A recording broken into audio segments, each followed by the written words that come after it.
మానకొండూరు మండల వ్యాప్తంగా తెలుగు నూతన సంవత్సరమైన ఉగాది పర్వదిన వేడుకలు ఘనంగా జరిగాయి. ఉగాదిని పురస్కరించుకొని మానకొండూరు మండలంలోని ప్రజలు ఆయా దేవాలయాల్లో ప్రత్యేక పూజలు నిర్వహించి తీర్థప్రసాదాలు స్వీకరించారు.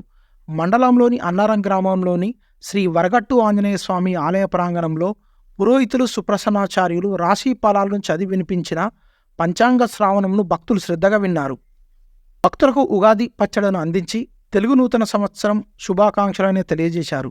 ఈ సందర్భంగా పురోహితులు సుప్రసన్నాచార్యులు మాట్లాడుతూ కొత్త చిగుళ్ళు, కోయిల పాటలు, షడ్రుచులతో స్వాగతం చెప్పే తెలుగువారి నూతన సంవత్సరం ఈ ఏడాది శ్రీ క్రోధి నామ సంవత్సరంగా మన ముందుకు వచ్చిందన్నారు. రైతులు, కర్షకులు, ప్రజలు ఈ నూతన సంవత్సరంలో అందరూ సుఖ సంతోషాలతో ఉండాలని ఆంజనేయ స్వామిని వేడుకున్నట్లు తెలిపారు. ఈ వేడుకల్లో ఆలయ ధర్మకర్త పోతార్ల ఆంజనేయులు, మాజీ సర్పంచులు ఆరలి సంపత్ గౌడ్, పొట్ల కిషన్, రాచర్ల రామస్వామి, వడకాపురం జగదీష్, వంగల ప్రదీప్, బొట్ల వంశీ, మార్క పవన్, భక్తులు తదితరులు పాల్గొన్నారు.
కామ, క్రోధ, లోభ, మోహ, మదమాత్సర్యాలనే 6 గుణాలు ఉన్నాయి. దాంట్లో క్రోధి ఒకటి. క్రోధి అంటే కోపము అని అర్థం. విపరీతమైన కోపం ఉంటుంది. ఇప్పుడు గర్భంలో ఉన్నటువంటి శిశువు దగ్గర నుంచి రేపు వస్తాడనేటువంటి వాడి వరకు కూడా విపరీతమైనటువంటి సంవత్సరం కోపం ఉంటుందండి. ఎంత శాంతమూర్తి అయినా సరే, సంజీవునికి వాళ్ళంటే సరే. కారణం ఏంటి అంటే ఈ సంవత్సరం రాజు ఎవరైండు అంటే కుజుడు అయినాడు. కుజుడు రాజు అవడం వల్ల అతని యొక్క గుణం ఏంటి అంటే తీక్షణత. అతని యొక్క గుణం విపరీతమైనటువంటి కోప స్వభావం, పాప గుణం, ఇవన్నీ కూడా అతని యొక్క లక్షణాలు. అంతేకాదు ఈ సంవత్సరం మంత్రి ఎవరైందమ్మా అంటే శని కూడా మనకు తెలుసు. రాజు ఎట్లా ప్రవర్తిస్తే మంత్రి అట్లా ప్రవర్తించాలి అనే తత్వం లోకంలో సహజం. అందులో శని ఇంకా విశేషం. అందుకని ఈ ఇద్దరు కూడా మానవులపైన కాదు, సకల ప్రాణులపైన గొప్పనైనటువంటి దుర్మార్గమైన ప్రభావం చూపెడతారు.